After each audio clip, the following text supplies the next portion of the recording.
अब हम देखते हैं योग की भ्रामक धारणाएं एवं उनके स्रोत। योग की भ्रामक धारणाएं क्या है? भ्रामक धारणाएं यानी जो गलतफहमियां हैं योग के बारे में। पहली गलत धारणा यह है कि योग सिर्फ व्यायाम यानी एक्सरसाइज है। मतलब जो योग है उसको सिर्फ आसनों तक ही समझा जाता है कि ये सिर्फ आसन तक ही है, जबकि ऐसा नहीं है। योग एक संपूर्ण जीवन शैली है जिसमें हमारे शरीर का भी, मन का भी, आत्मा का संतुलन होता है। इसमें सिर्फ आसन नहीं, प्राणायाम भी शामिल है, नैतिक आचरण भी शामिल है। और ये स्रोत ये हमें कहाँ से पता चलता है कि ये सिर्फ योग एक व्यायाम है? किसने फैलाया? जो फिटनेस इंडस्ट्रीज है, सोशल मीडिया है और जिम है, ये सब हमें ऐसा बताते हैं कि योग सिर्फ एक व्यायाम है। फिर दूसरा है, योग किसी विशेष धर्म से संबंधित है। कुछ लोग ऐसा मानते हैं कि जो योग है वो सिर्फ हिंदू धर्म को जोड़ता है, मतलब सिर्फ हिंदू धर्म से ही जुड़ा हुआ है। लेकिन इसका किसी धर्म से कोई भी महत्व नहीं है। ये एक आध्यात्मिक है जो मानव कल्याण के लिए उपलब्ध है, यानी सभी धर्मों के लोग इस योग को अपना सकते हैं। और साथ ही साथ यह एक वैज्ञानिक साइंटिफिक प्रूवन टेक्निक है। अब इसका स्रोत कहाँ से आया कि योग सिर्फ एक धर्म से संबंधित है? ये जब धार्मिक मतभेद हो गया, राजनीतिक दृष्टिकोण हो गया और धर्म विशेष का डर या विरोध के कारण ये भ्रांति आई। अगला है कि योग करने से चमत्कारी परिणाम तुरंत मिलते हैं। कुछ लोग ऐसा मानते हैं कि अगर हम योग करेंगे तो कुछ ही दिनों में हमारा वजन घट जाएगा, हमारी बीमारियां मिट जाएंगी, जबकि ऐसा नहीं है, कुछ दिन नहीं। योग एक दीर्घकालिक साधना है, मतलब योग को हमें लंबे समय तक करना पड़ता है, तब जाके उसका हमारे ऊपर कुछ ना कुछ प्रभाव आता है। और ये कहाँ से मिला? ये भी भ्रामक विज्ञापन से। जो योग शिक्षक हैं उनके द्वारा वादे किए जाते हैं कि 1 महीने में मैं 10 किलो कम करवा दूंगा, 15 किलो कम करवा दूंगा, ये उनके कारण ये वाली भ्रामक धारणाएं आई।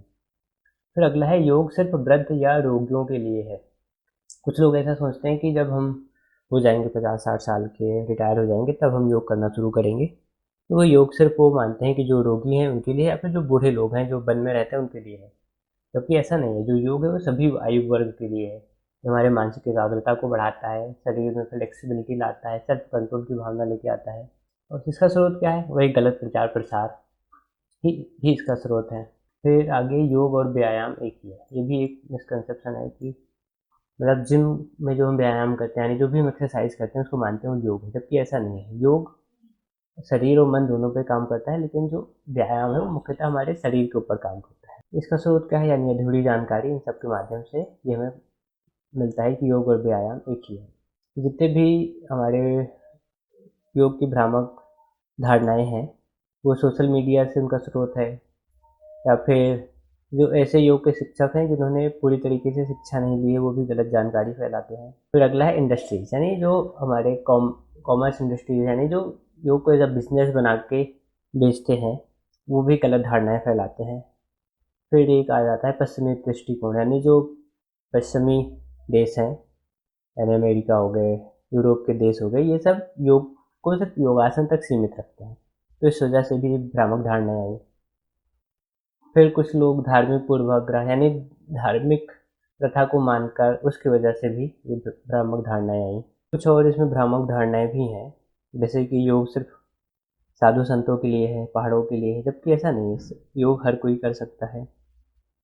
तो कुछ लोग बोलते हैं कि योग महिलाओं के लिए नहीं है, ऐसा भी नहीं है, हर कोई कर सकता है।